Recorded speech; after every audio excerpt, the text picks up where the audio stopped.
Some movies didn't just push boundaries in the 1970s, they ripped them to shreds and set the scraps on fire. These were the kind of films that censors called dangerous, critics called garbage, and audiences couldn't stop whispering about. They weren't polite, they weren't safe, and they sure weren't made to win Oscars. But here's the question: how far is too far when it comes to cinema? Stick around, because a few of these films prove there really was no line at all. Last House on the Left, 1972. Imagine being a first-time director and deciding your debut film should traumatize entire audiences. That's exactly what Wes Craven did with Last House on the Left. On paper, it's a simple story.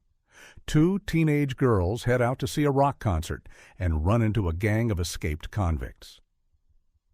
What follows is a nightmare so relentless that even today, people remember the first time they sat through it. The film wasn't interested in subtle scares or ghosts in the shadows. It threw raw brutality on the screen with no warning, making viewers feel trapped right alongside the victims. Then, just when you think it can't get worse, the tables turn. The parents find out what happened, and their revenge is just as ruthless as the crime itself. By flipping the roles, Craven forced audiences to question whether revenge makes us any different from the monsters we hate. The reaction was explosive. Censors in the UK refused to even look at the movie, declaring it sadistic. In America, some theaters pulled it after complaints, while others leaned into the outrage by handing out "Keep telling yourself it's only a movie" posters. That tagline became legendary, burned into horror history. Critics didn't hold back either. Roger Ebert admitted the film was powerful, but called it repulsive. Word spread that people fainted, vomited, and even walked out in droves during screenings. Strangely enough, that only made more people line up, daring themselves to see what all the fuss was about. Looking back, Last House on the Left wasn't just a nasty grindhouse flick. It was a turning point. It set the blueprint for decades of revenge thrillers, slashers, and even prestige horror. It's messy, uncomfortable, and unforgettable. The kind of film that made parents fear what their kids were really watching. The Texas Chainsaw Massacre, 1974. If Last House on the Left was a gut punch, the Texas Chainsaw Massacre was a buzzsaw to the nerves. Directed by Tobe Hooper on a shoestring budget, it took a van full of friends, a desolate Texas back road, and one very loud power tool to create one of the most infamous exploitation films in history. Here's the twist. Despite its reputation, the movie barely shows any blood. But Hooper didn't need gallons of fake gore. The way it was shot, gritty, sunburned, and suffocating, made you believe you were watching something you weren't supposed to. Every sound, from the squeal of a generator to the whine of that saw, drilled straight into your brain. And then, of course, there was Leatherface, the hulking figure with a mask made of human skin, swinging that saw like a butcher who lost his mind. Audiences had never seen anything like it. Some theaters refused to even book it, calling it obscene. In Britain, it was banned outright, and the word chainsaw itself was considered so shocking that censors wouldn't allow it in movie titles for years. Canada banned it in multiple provinces.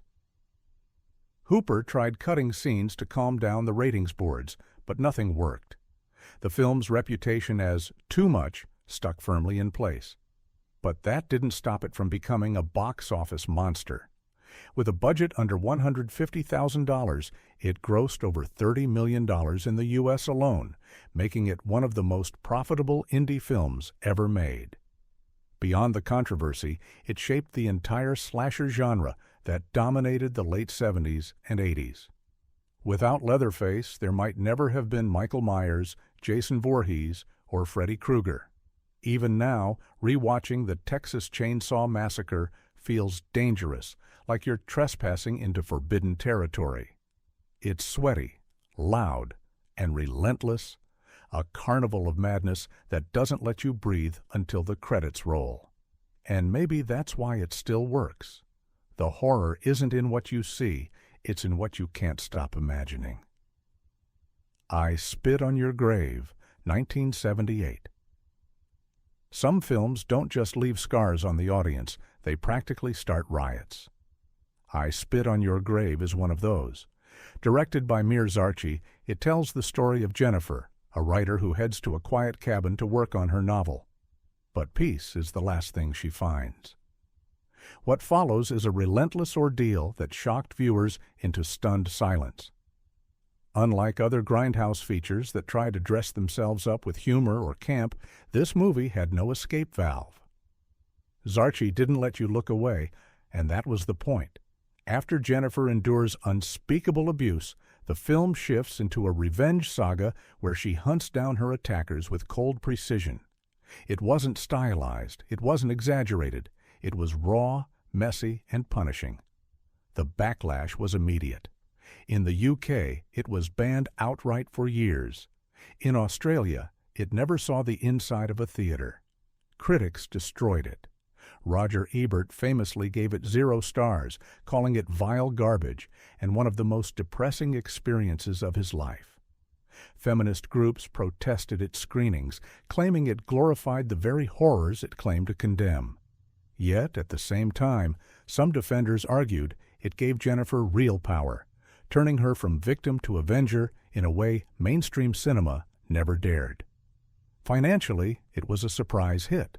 Zarchi self-distributed the film, renting out theaters and keeping every cent of the ticket sales. On a tiny budget, it pulled in more than $5 million worldwide, making it one of the most profitable exploitation revenge flicks of the decade. Today, the film still divides audiences. Some see it as exploitative trash, others as a grim feminist statement, and many as both at once. But either way, I Spit on Your Grave earned its place in exploitation history as one of the dirtiest, angriest films of the 70s. It didn't just cross a line, it obliterated it. Ilsa, She-Wolf of the SS, 1975. Some exploitation films shocked people because of their violence, others because of their themes. Ilsa, She-Wolf of the SS managed to do both and then turned the dial even higher. Directed by Don Edmonds, this was the film that practically defined the Nazi exploitation subgenre, a type of movie most people never asked for but couldn't stop talking about. The story centers on Ilsa, a ruthless commandant who runs a concentration camp with sadistic efficiency. But unlike the stiff, robotic villains of Hollywood war films, Ilsa was portrayed as charismatic and terrifyingly in control. Diane Thorne, the actress behind the role, delivered a performance that was both larger than life and deeply unsettling. She didn't just act as a villain, she became an icon of cinematic infamy. The film's origins make it even stranger. It was shot on the leftover sets of the TV comedy Hogan's Heroes, giving the whole production an eerie backdrop of recycled Hollywood history.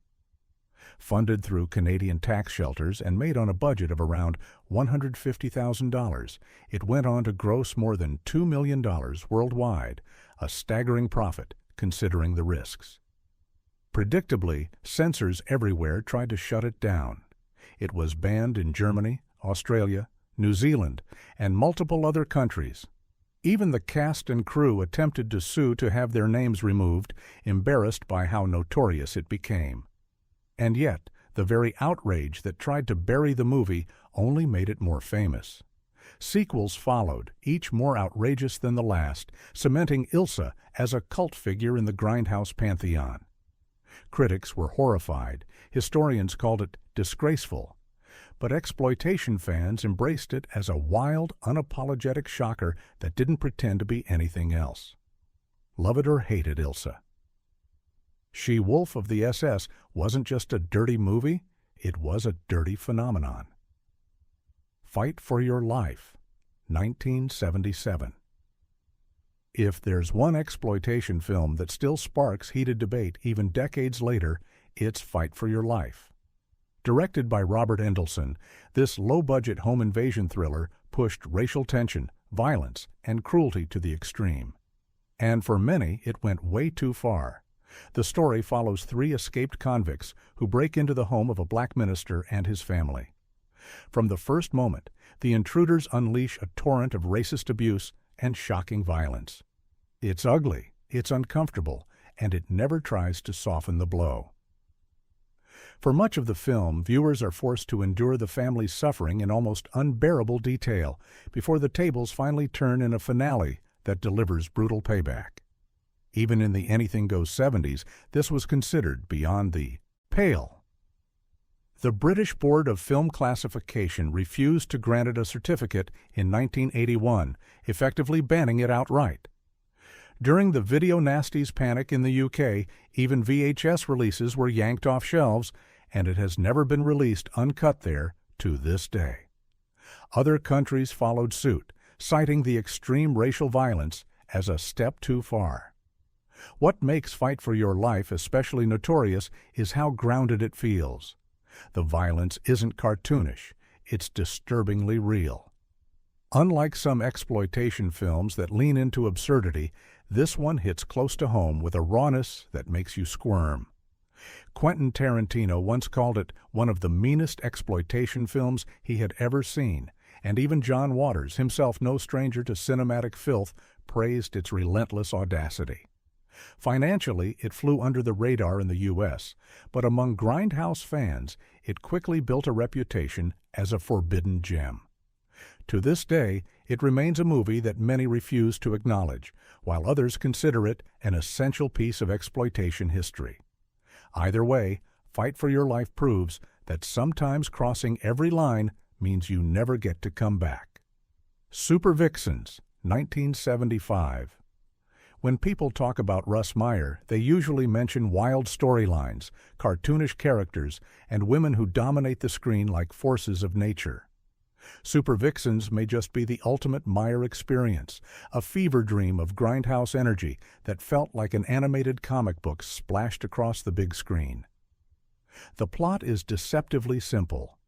Clint, a gas station worker, gets accused of murder and flees across America. But the real spectacle isn't the chase, it's the women he meets along the way. Each one, played by the same actress in different wigs and costumes, embodies an exaggerated personality. The effect is surreal, like a recurring dream where the same face keeps showing up in different disguises. Meyer leaned into this strange gimmick and turned it into a kind of live-action cartoon. And yet, underneath the campy humor and outrageous setups, the film delivers moments of shocking brutality. The most notorious involves a police officer who kills a woman in her bathroom with grotesque cruelty before electrocuting her in a bathtub. Quentin Tarantino once called it one of the most unforgettable violent scenes of the entire decade, right up there with Deliverance and The Deer Hunter. Meyer financed the movie himself with around $100,000, money he'd made from earlier exploitation hits. Against all odds, it became a massive success, grossing around $17 million worldwide. Think about that. A movie with an X rating distributed on the grindhouse circuit, raking in blockbuster profits. It was proof that exploitation wasn't just shock value, it was a business that could outpace some mainstream studio pictures. Of course, the censors weren't pleased. The MPAA slapped it with an X, critics tore it apart, and respectable theaters wouldn't touch it. But none of that mattered. Audiences lined up anyway, chasing the chaos. Today, Super Vixens stands as one of Meyer's definitive films, bizarre, loud, unapologetic, and unforgettable. Pink Flamingos, 1972. If you think exploitation films had limits, John Waters was there to laugh in your face. Pink Flamingos wasn't just a movie, it was a dare. Shot on a shoestring budget in Baltimore, it set out to prove that cinema could be filthier, grosser, and more confrontational than anything before it. And it succeeded in ways that still shock people 50 years later. The story follows Divine, a larger-than-life underground figure competing with a couple determined to steal her crown as the filthiest person alive. What unfolds is a grotesque competition of one-upmanship that spirals into territory no mainstream movie would dare to approach. From public indecency to shocking stunts, Waters designed every frame to disgust and entertain in equal measure. The infamous climax, where Divine commits an act involving a dog on camera, cemented the film's place in cinematic infamy. Audiences screamed, gagged, laughed, and ran out of theaters. But for every walkout, there were others who stayed, mesmerized by the sheer audacity. Midnight screenings turned it into an underground hit, and its reputation spread like wildfire. Critics at the time dismissed it as trash, but over the decades, it transformed into a cult classic. It was eventually selected for the National Film Registry, sitting alongside The Godfather and Star Wars, a bizarre but fitting honor for a movie built to shock. The Criterion Collection even released it in pristine form, something that would have sounded impossible back in 1972. Waters himself has always defended the film, saying its outrageousness is the point. "It still alarms, still confuses, still frightens," he once said, "but it's joyous too." And that's exactly why Pink Flamingos remains iconic. It crossed lines no one else dared to approach and somehow turned cinematic filth into high art. Snuff, 1975. Every decade has its urban legends, and in the 70s, nothing spooked audiences more than the whispers about real murder captured on film. That's where Snuff came in, a low-budget horror that turned into one of the biggest hoaxes in exploitation history. Originally shot in Argentina under the title Slaughter, it sat unreleased until American distributor Alan Shackleton got his hands on it. He had a wild idea: add a fake ending showing a supposed real killing on set, then market it as an actual snuff film smuggled out of South America.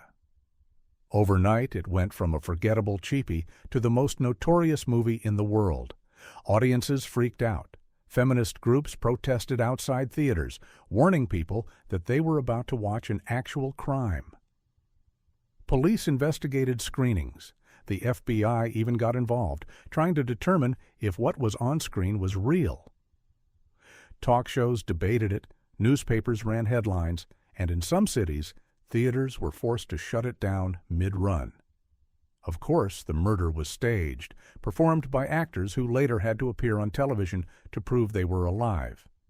But the damage, or the genius marketing, was already done. The controversy made Snuff a box office sensation. Shackleton spent around $11,000 shooting the fake ending and made over $1 million in profits. In the grindhouse world, that was a gold mine. The UK banned it outright as part of the infamous Video Nasties crackdown, successfully prosecuting it for obscenity. In the US, it became the forbidden tape teenagers dared each other to rent from the back shelf of the local video store. Even now, it's remembered less for its content than for the moral panic it caused. Snuff proved one thing about exploitation: the power of suggestion can be more shocking than any actual gore. Sometimes all it takes is the rumor of crossing the line to make a film infamous. Blood-Sucking Freaks, 1976. Some exploitation movies went so far off the rails that they almost felt like fever dreams. Blood-Sucking Freaks, directed by Joel M. Reed, is one of those. Originally released as The Incredible Torture Show, it was advertised as a twisted stage performance where a magician and his assistant kidnap people, torture them in front of a live audience, and pass it all off as entertainment. Even for grindhouse audiences used to outrageous shockers, this movie was a lot. Torture scenes, bizarre performances, and cannibalistic bits stacked one after another until you weren't sure if you should laugh, scream, or just leave. Critics called it tasteless, censors slammed it, and yet the underground crowd couldn't get enough. At first, the film didn't make much noise financially. It played mostly in grimy New York theaters and drive-ins, drawing mixed reactions. But in the late 70s and 80s, midnight screenings transformed it into a cult favorite. Word of mouth spread about how outrageous it was, and fans treated it like a dare. Could you sit through blood-sucking freaks without walking out? Eventually, the company Trauma picked it up and gave it new life on home video. By then, its reputation as one of the most extreme exploitation films of the decade was cemented. Filmmakers like Eli Roth even praised it for its sheer audacity, arguing that beneath the chaos was a dark satire of greed and exploitation itself. Whether you buy that interpretation or not, there's no denying its impact. Blood-Sucking Freaks was banned in multiple countries, shredded by critics, and adored by grindhouse audiences who lived for movies that crossed every line. It wasn't just dirty, it was proudly, defiantly filthy. The Driller Killer, 1979, New York in the late 70s, was grimy, broke, and overflowing with punk energy. Abel Ferrara's The Driller Killer captured that atmosphere so perfectly that it felt less like a movie and more like a time capsule of downtown madness. The story follows a struggling artist who loses his grip on reality and starts attacking strangers with a power drill. That's it. No complex plot, no polished narrative. But the way Ferrara shot it gave it an authenticity that made audiences uneasy. He filmed on the streets guerrilla style, with no permits, often using real passers-by as extras. The city itself became a character, dirty alleys, rundown apartments, and neon-soaked bars. When it landed in Britain, the cover art alone, a drill boring into a man's forehead, was enough to get it banned during the Video Nasties panic. It stayed outlawed there for years under the Obscene Publications Act. A censored version finally trickled out in 1999, and the full uncut release didn't hit shelves until 2002. By then, it was already legendary among horror fans who hunted down bootlegs. In the U.S., the movie barely registered in theaters, but in New York's underground scene, it fit right in. Ferrara himself starred in it under a pseudonym, further blurring the line between art and madness. He later claimed he never intended it to be a straight horror film. It was, in his words, a story about guilt and desperation, just with a lot more gore. Whether you see it as punk art or exploitation, trash. The Driller Killer has earned its place as one of the dirtiest, rawest films of the 70s. It's not slick, it's not polished, and that's exactly why it still resonates. Watching it feels like being dropped into a nightmare version of New York City, one where you're never sure if the danger on screen might spill over into real life. Switchblade Sisters, 1975. Girl gangs weren't new in exploitation cinema, but Switchblade Sisters made them unforgettable. Directed by Jack Hill, the film told the story of a tough inner-city girl gang called the Dagger Debs, who fight their way through betrayal, violence, and turf wars. But this wasn't some slick Hollywood version of teenage rebellion. This was pure grindhouse grit. Joanne Nail played Lace, the gang's fiery leader, whose loyalty is tested when her second-in-command begins plotting against her. Add in power struggles, street fights, and a rival male gang that underestimates them, and you get a wild ride that mixes soap opera melodrama with knife fights and shootouts. Hill was already known for cult hits like Coffee and Foxy Brown, and he brought the same over-the-top flair here. The film is full of outrageous dialogue, sudden bursts of violence, and characters that feel larger than life. At one point, the gang literally storms a school with guns blazing. It's not subtle. It's a comic book come to life, dipped in grit. Financially, Switchblade Sisters wasn't a huge hit at the time. It played on the grindhouse circuit, where it was appreciated by die-hard fans but ignored by mainstream audiences. Critics mostly dismissed it, calling it cheap and silly. But time has been kind. Quentin Tarantino re-released it in the 90s through his Rolling Thunder Pictures label, introducing it to a whole new audience of cult film enthusiasts. Today, it stands as one of the most entertaining exploitation films of the decade, a mix of camp, chaos, and genuine attitude. It may not have shocked with gore like some of its peers, but it crossed lines in a different way, by putting women front and center as the ones running the streets. In the world of exploitation, that alone was revolutionary. Mausoleum of the Living Dead, 1973. When it comes to dirty 70s exploitation, few names are as notorious as Andy Milligan. Known for grinding out sleazy, low-budget shockers with almost no resources, Milligan had a reputation for making movies that felt more like fever dreams than proper films. Mausoleum of the Living Dead is one of his grimiest efforts, a film that looks, sounds, and feels like it was dragged out of the gutter. The plot is barely there. A group of people gets trapped in a decrepit mausoleum where horrific things begin happening. But with Milligan, the story was never the selling point. It was the atmosphere, scratchy film stock, claustrophobic sets, and dialogue that veered between unhinged and incomprehensible. He shot most of it in a crumbling Staten Island building with a crew of friends and non-professional actors, creating a vibe that was half horror, half underground theater. Critics, when they bothered to acknowledge it, despised the movie. They called it amateurish, ugly, and incoherent. Audiences mostly ignored it, except for the grindhouse diehards who were willing to sit through anything if it promised blood and grime. And that's exactly what Mausoleum of the Living Dead delivered: rough edges, shocking moments, and the kind of rawness that made it feel dangerous. What's fascinating is how Milligan's films, once dismissed as trash, have gained a cult following. Fans now see them as snapshots of a grimy New York underground scene, the cinematic equivalent of graffiti scrawled across a subway wall. Mausoleum of the Living Dead may not be polished or professional, but it crossed the line by being so unapologetically filthy, so defiantly cheap, that it became unforgettable in its own way. In the pantheon of 70s exploitation, this one stands as proof that sometimes the dirtiest films aren't the ones with the biggest budgets or wildest effects. They're the ones made by sheer stubbornness, with nothing but grit and a will to shock.